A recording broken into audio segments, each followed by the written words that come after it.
Hi everyone. So I want to talk about some of the very unique books that Usborne has to offer.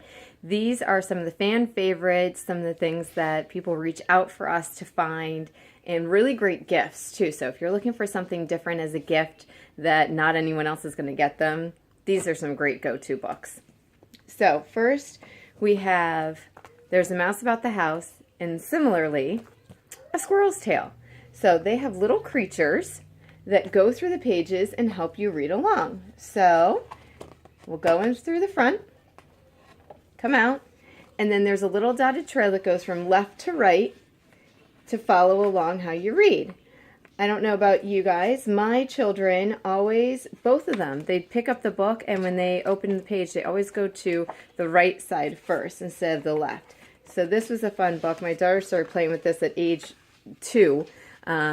Really good fine motor skills, so it can be tricky at first, but they enjoy it, and then they practice and practice and play with it. And then there's a lot of pages, and they're quite sturdy to go through those flaps, and illustrations all the way from the top to the bottom. But even though there's a lot of pages, the wording, the text is fairly small and broken up, so it's not overwhelming for them. There's little flaps inside that some of them go through. Just really nice book to get them to start reading and having fun with it and engaging them as well. And then they go through the end, let's do it again, and they do want to do it again because they want to play, but they're learning and reading. So that's a fun one. Next is Peek Inside. So as we graduate in levels, you'll see also Lift the Flaps and Look Insides and See Insides, but the Peek Inside are for our earliest ones. So they have fun little cutouts on the pages, flaps on the pages, and teaching you some information, but little stories. Double flaps for some of them. There's lots of different categories. I really like the nighttime one. My daughter started getting a little scared at night, so this was fun to go through with her and tell her, well, what happens at night? Some animals are awake, some animals are asleep, trains go by, some people get ready for the next morning for shop deliveries and things. So just really more what's going on for her, and I think it made her feel a little bit more like, oh, okay, so nighttime isn't scary. So that's a good one.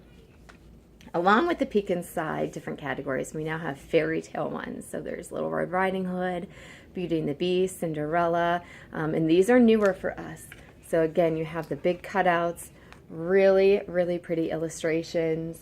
There's some flaps on the page, and just really shortened stories for some of those classics. So really great bedtime stories to read and go through with your little ones. Love those. Okay, moving on to Muddle and Match. These are some fun books, and little kids just go gaga over them. So they come in a collection if you'd like to save some money and get them as a bunch and give them out one at a time, save some for your own library, give some as gifts if there's birthday parties coming up. But so this one, it starts with a monkey in this one, and the same letter for each word. Marvin the Mighty Monkey moves towards the mark on the map to meet the mysterious magical meerkat. So if the tongue twister wasn't fun enough for your children, then they can muddle and match it and make all sorts of fun little funny creatures that they just giggle and giggle on. And the story changes constantly, and then the tongue twisters change too.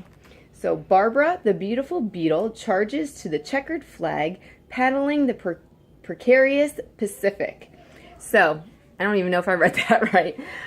So it's really fun. I mean, at first they're engaging the same letters for that repetition in their movements. Ma, ma, ma, pa, pa, pa, ga, ga, ga. And then you can mix it up and change the tongue twisters around and create silly creatures.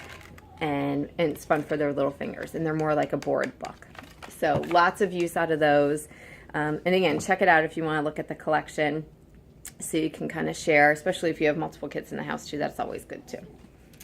Moving on to some noisy books.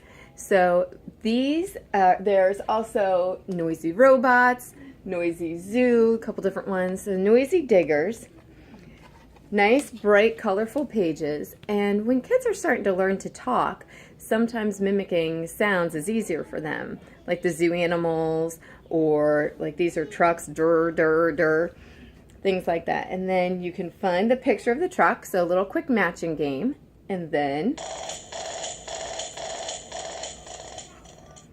play the sound. Cute little stories. So this is a fun one, and there's tabs up top too, so they can start turning the pages for themselves too, and then finding the matching pictures on the side. And then a little bit older perhaps, this is a newer one. So pretty, and the sounds, wait until you hear, they're beautiful. So Garden Sounds comes through. I just can't get over some of the illustrations that we have. Finger trails too as well. And let's see if we can get the sound. Where is it? It's a little cricket. What do we have over here? How pretty is that? So cute little stories. Again, kind of for the younger readers, not a large amount of text. Fishies. So really just a lovely, lovely book. I of course have one, but this is a really cute gift too, because you can carry it a little bit older than just a baby, and then they can hear the sounds and really get a feel for the outside, which is nice sometimes even in the winter when you are wishing for the outside. So talk to you soon. Thanks so much.